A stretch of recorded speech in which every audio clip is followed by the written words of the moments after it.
Coucou mes petits lapins. Bon, je reviens vers vous pour faire le bilan un peu de ma PMA parce que j'ai pas été claire apparemment et sachant que ma meilleure amie regarde les vidéos, elle a eu du mal à comprendre les choses. Donc je vais peut-être vous réexpliquer un petit peu mieux les choses. Attendez, je me mets en place.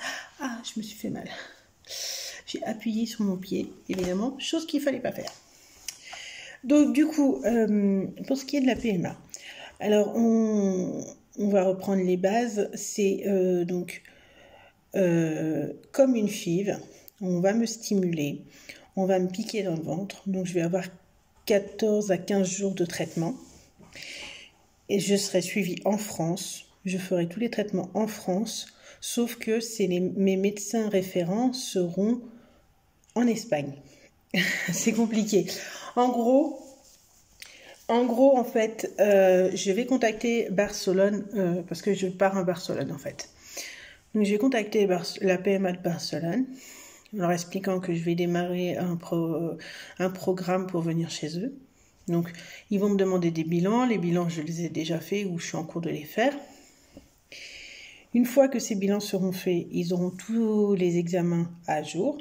Là, ils me diront, bon, bah écoutez, prochaine règle, vous commencez votre protocole. Mon protocole, je me pique pendant 15 jours. Et mon médecin gynéco, qui est pas très loin de chez moi, vérifie en fait les mesures, les ovocytes, les petits petits follicules. Et quand ils sont arrivés à maturation, c'est-à-dire entre 17 et 18 mm, là, moi, entre-temps, j'aurais redonné tous les examens que j'aurais passés. Je ferai, comment on appelle ça, un compte-rendu au médecin de Barcelone, qui lui, selon ce qu'il pense et selon avec mon médecin de France, ils vont se coordonner, ils vont dire, bon, bah écoutez, là, vous vous piquez et on va vous inséminer dans les 48 heures qui suivent, 36 à 48 heures. À partir de ce moment-là, moi, je dois me retrouver à Barcelone dans les moins de 2 jours, quoi. Mais ils ne m'enverront pas à Barcelone si mes examens ne sont pas bons. C'est-à-dire, si mon médecin français estime que je ne suis pas assez mature et que le médicament n'agit pas, il ne m'enverra pas à Barcelone. Donc, en gros, je ne payerai rien. Je serai stimulée, mais je ne payerai rien. C'est ça le principal. Si mon médecin barcelonais, donc le médecin de la PMA, en vient à la même conclusion que mon médecin français, il est hors de question, et ça c'est clair et net. Et moi aussi, je ne m'aventurerai pas à aller à Barcelone pour que dalle. Donc en gros, je stimule, ça fonctionne, c'est bien. Si j'atteins les 18 mm, au moins deux follicules qui atteignent au moins 18 mm, là, je suis sûre de partir à Barcelone. Si j'en ai pas 2, ça sert à rien. Vraiment. C'est ce que me disait le médecin. Vous partirez pas à Barcelone, ça sert à rien de faire ça. Parce que on va vous stimuler et en fait, ça ne fonctionnera pas. Donc, ça ne sert à rien. Moi, je suis stimulée, mais ça n'engage rien de mon départ à Barcelone. Donc, du coup, j'ai fait un petit peu les totos. Et je suis un peu... Là, c'est là que je vais avoir besoin de votre aide, en fait.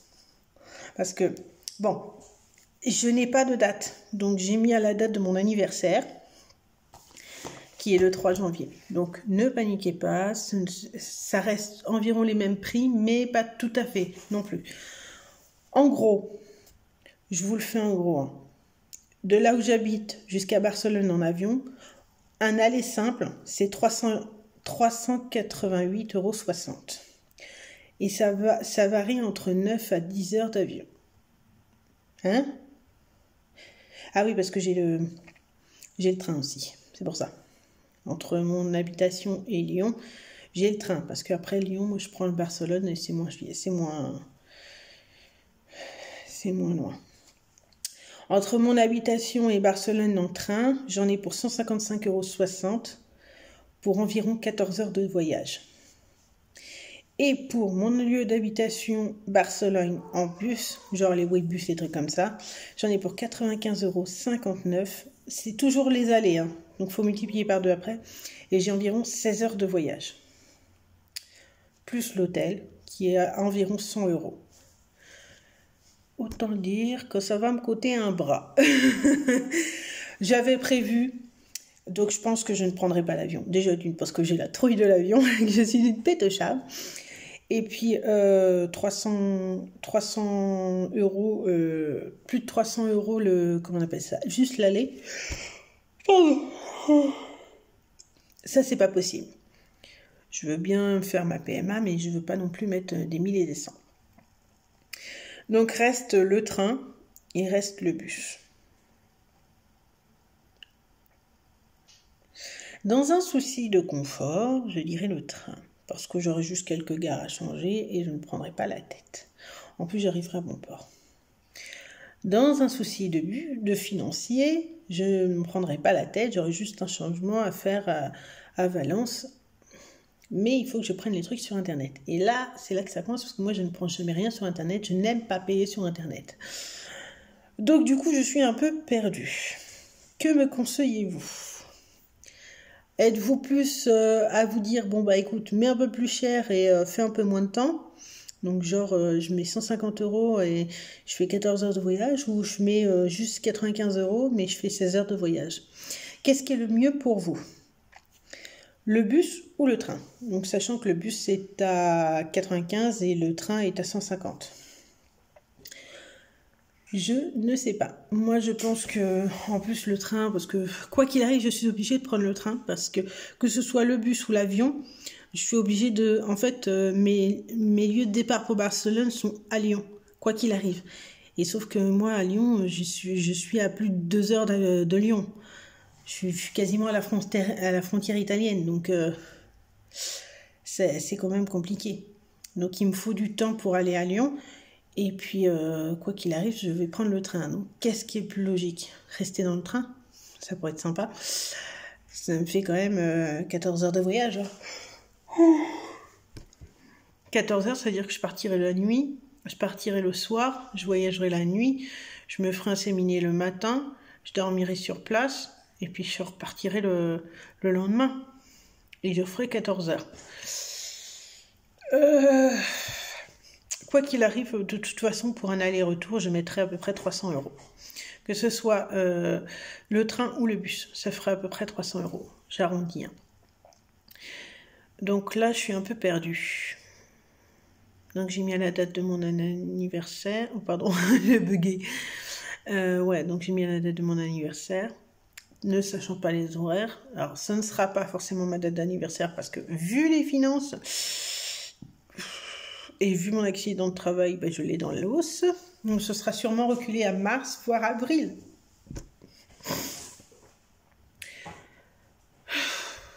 J'en ai ma claque. Donc, en gros, pour refaire court, ma PMA, je n'irai pas à Barcelone tant que je ne serai pas à 18 mm au niveau de mon follicule, mes follicules. Le médecin français donne son avis, le médecin barcelonais tranche. Voilà. Et moi, je ne subis rien puisque je suis aussi écoutée, que ce soit en Barcelone ou que ce soit en France, parce que mes médecins sont vraiment gentils pour tout. Donc là, moi, je pense que une fois que j'aurai la somme, donc là, j'ai à peu près l'équivalent de tout le voyage. Là, j'ai le voyage aller-retour qui est déjà mis en sécurité sur mon compte bancaire. J'ai eu malheureusement des frais à faire à cause de mon accident, mais aussi parce que comme je venais d'emménager, je n'avais pas de frigo, pas de machine à laver, donc du coup j'ai eu à devoir acheter ça, ce qui m'a coûté 300 euros. Ah, le train vient de passer. Désolée. Donc j'ai eu ça à faire et donc du coup ça m'a coûté 300 euros et les 300 euros que je voulais mettre en plus pour la PMA, ce n'est pas encore d'actualité. Donc voilà. Ce que je vais faire, moi, ce qui est sûr et certain, c'est que je vais aller voir mon médecin, n'importe quoi. Si je vais aller voir mon médecin aux alentours de février, reprendre rendez-vous avec lui aux alentours de février, parce que déjà, que ce soit là, janvier, que ce soit décembre, j'ai mis de côté. Janvier, je vais mettre de côté. Février, je vais mettre de côté. Donc si je mets régulièrement mars de côté, en avril, j'aurai la somme en gros. Moi, je ne suis pas dépensière pour un sou, et dès que j'ai la possibilité de mettre de côté, je mets de côté. La chose que j'ai faite, aujourd'hui, j'avais besoin d'un pantalon parce que j'ai perdu du poids. Vous vous rendez compte, j'ai perdu du poids. Il y a un an, tout pile, vraiment un an tout pile, je mettais du 54. Et aujourd'hui, je viens de m'essayer un pantalon en 48. Et je rentre dedans, je le ferme. Et je ne suis pas sérieux. Je suis hyper contente. Bah, ça se voit, hein, 25 kilos, ça on les perd. Hein. Donc, du coup, voilà, les tarifs à peu près, ce qui me ferait environ du 400 € pour le voyage et l'hôtel. Plus les 1500 € de... Donc, ça fait à peu près du 2000 €. Du 2000 € pour le voyage. C'est chaud, hein. C'est chaud. Moi, je pars du principe que j'arrête en avril, je prends des vacances et je fais ma PMA en avril. Ça va être pas mal, ça, hein, Marc. Prendre des vacances en avril. Ça pourrait être pas mal. Et sachant aussi, je viens de l'apprendre, mon papa est gravement malade. Et il va falloir que j'aille à Paris aussi. Parce que là, ça va pas forcément, et du coup, c'est un peu galère, je sais pas trop comment faire. Là, je viens de l'apprendre, et alors, le plus comique dans l'histoire, c'est que j'ai torturé mon frère qui a été témoin des retours de sa maladie pour savoir ce qui se passait, parce que mon frère m'a appelé en panique, il pleurait à moitié, donc du coup, j'ai essayé de comprendre. Chose que je me doutais que mon père avait des problèmes de santé, parce que quand je l'appelais, il avait quand même pas mal de bugs, on va dire ça comme ça. Et donc du coup je l'ai torturé sans le torturer, parce que je savais déjà qu'il était malade. Mais donc là, la maladie est déclarée, elle a été posée, diagnostiquée, et donc là, du coup, il faut qu'on mette en place la fratrie, en fait, et plus... la femme de mon père, on doit mettre en place les suites, en fait, à donner, parce que quand sa maladie va être installée et qu'elle va devenir beaucoup plus agressive, on va se retrouver les becs dans l'eau, et puis j'ai pas envie que ma belle-mère subisse tout ça, donc c'est quelque chose de très compliqué, hein, gérer. C'est quelque chose qui peut se dégrader très très vite en plus. Donc je vois ma grand-mère a eu la même maladie, et en un an elle s'est dégradée et elle a fini par mourir. Donc ça peut aller très très très vite.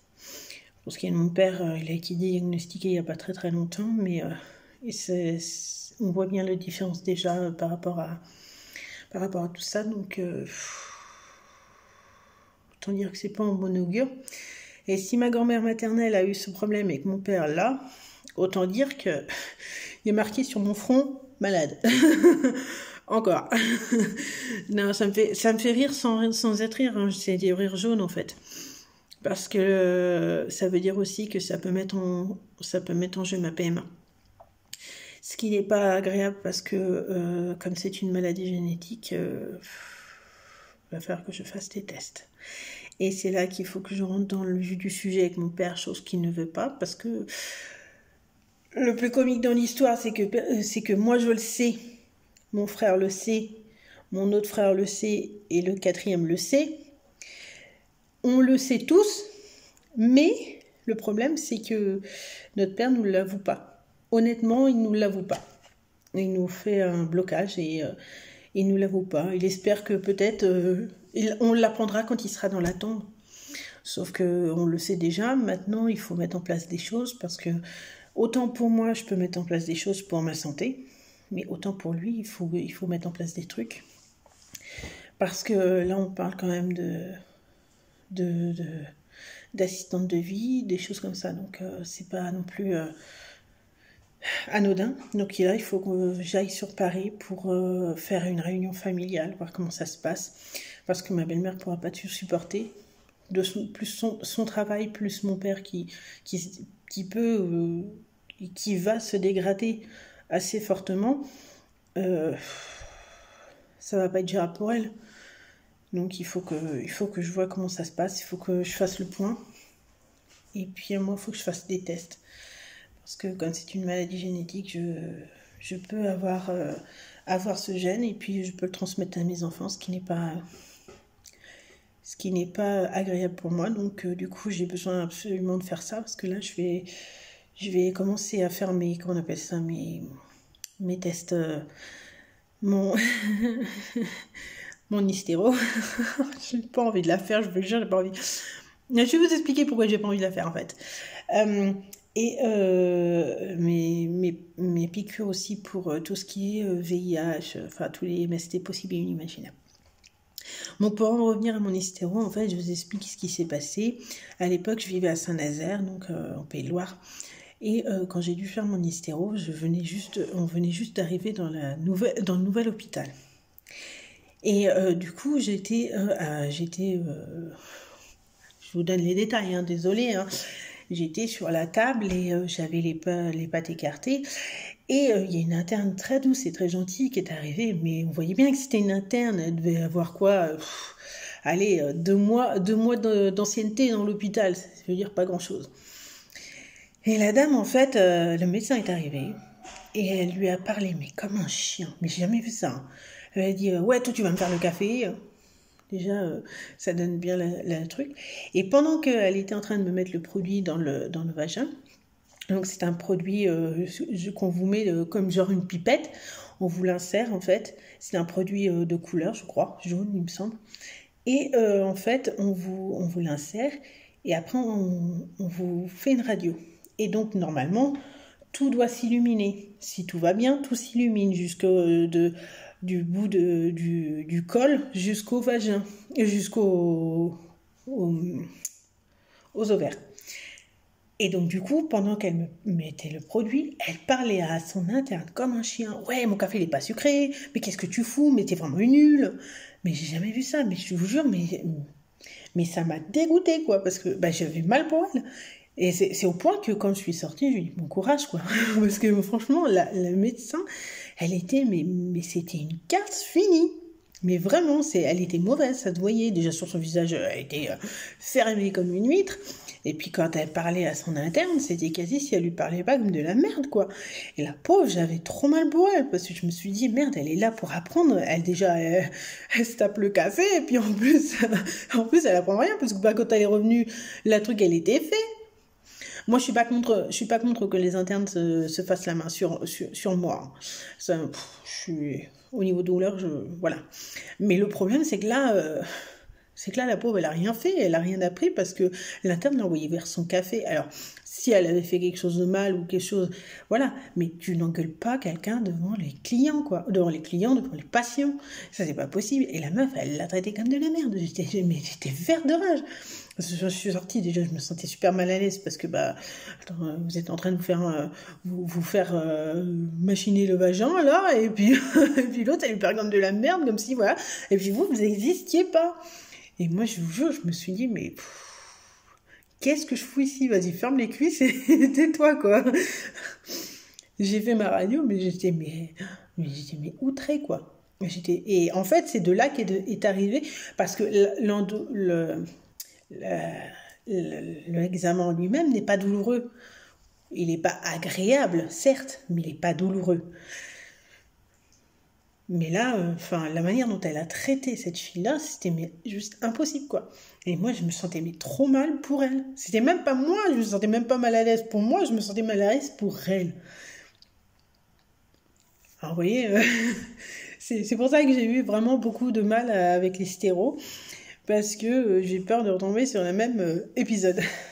Mais c'est pas un truc qui fait mal en soi. Enfin, pour moi, j'ai pas eu mal. Il y en a d'autres qui vont me dire « Oh, je vais souffrir le martyre ». Moi, mon cas, je n'ai pas eu mal. c'était pas agréable, hein. On a l'impression que vous êtes en train de vous remplir de l'intérieur, ce qui est le cas en fait.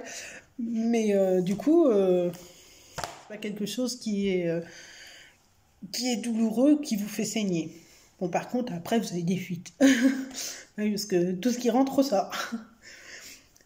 Forcément. Et donc voilà, l'histoire de l'hystéro. C'est pour ça que j'ai vraiment du mal avec mon hystéro, parce que je me sentais trop mal à l'aise. Et j'appréhende beaucoup de retourner sur une situation similaire.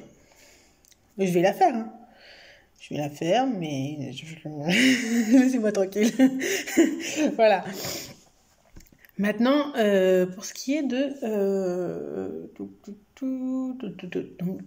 pour ce qui est de la PMA, une fois que j'aurai fait la PMA et que j'aurai fait mon examen supplémentaire, parce que je vais la demander. Alors, normalement, j'ai mon cariotype qui a été fait. Le cariotype, c'est... attendez, je vais vous donner... Alors, je vais essayer de bouger sans vous montrer ma culotte, parce que je suis sans pantalon. C'est un examen... Oh, bah, vous avez vu un bout de ma fesse. C'est un examen qu'on vous fait obligatoirement, que ce soit vous ou que ce soit votre compagnon, parce que en fait, c'est au niveau des gènes. Et ces gènes-là, il faut voir s'ils correspondent. En gros, comment vous expliquer ça? Donc là, vous voyez, c'est... je vais juste cacher mon nom. C'est mon cariotype. Vous voyez, attendez. Voilà.